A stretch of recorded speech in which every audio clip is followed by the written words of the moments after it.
endormis, hommes et chevaux communient pour offrir aux touristes du jour une randonnée incomparable.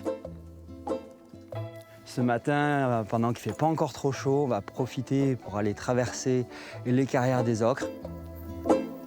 Une immersion dans le Colorado provençal par les sentiers de Gargas, Roussillon, Bruhou. Alors, bienvenue à bord, venez vous installer. Une chevauchée hors d'âge, au milieu de paysages, à couper le souffle. 24 nuances de couleurs, c'est beaucoup plus qu'aux États-Unis où on a essentiellement des rouges, des oranges et des jaunes. Et ici, on a aussi des verts, qui est la première couleur, qui est la couleur primaire des ocres. On va essayer de comprendre tout à l'heure comment les ocres se sont formés ici dans notre région. Vous savez pourquoi? Le guide est intarissable. Il poursuit le rêve familial initié par son père dans les années 60, amoureux des chevaux Appaloosa et du terroir provençal. Une double passion qu'il a nourrie et qu'il transmet à son tour.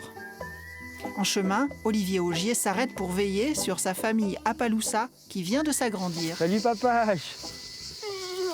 Hey. Salut gamin. Apache, je dis vraiment, c'est comme mon frère et mon maître en même temps, parce que c'est lui qui m'a tout enseigné du point de vue du travail avec les chevaux, de l'élevage.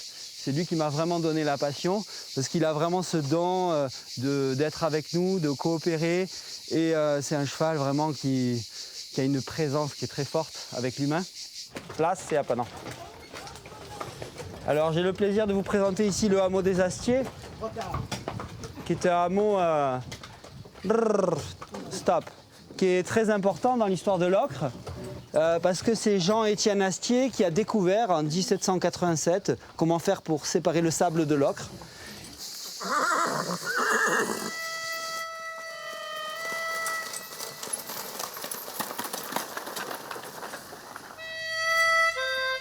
12 km sous la canopée, sur des chemins inaccessibles en voiture, l'illusion du western est totale.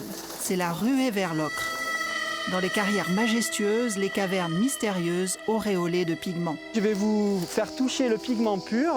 Regardez, quand vous allez frotter, vous allez obtenir une poudre très très fine.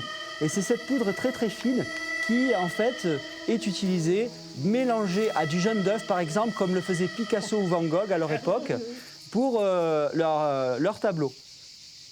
Mais encore, les Indiens nez percés pour identifier leur monture. Regardez comme ceci. Pour arriver fièrement devant le Créateur, devant le Grand Esprit, ils peignaient aussi leurs chevaux. Alors la race de chevaux Appaloosa est originaire des États-Unis, du nord-ouest des États-Unis, entre l'Oregon et le Washington State. Et donc il y avait une grande rivière, la rivière Palou, ce qui a donné le nom aux Appaloosa. Pour s'imprégner des paysages les plus spectaculaires, rien de tel qu'une chevauchée solitaire et silencieuse dans l'illusion provençale des grands espaces américains.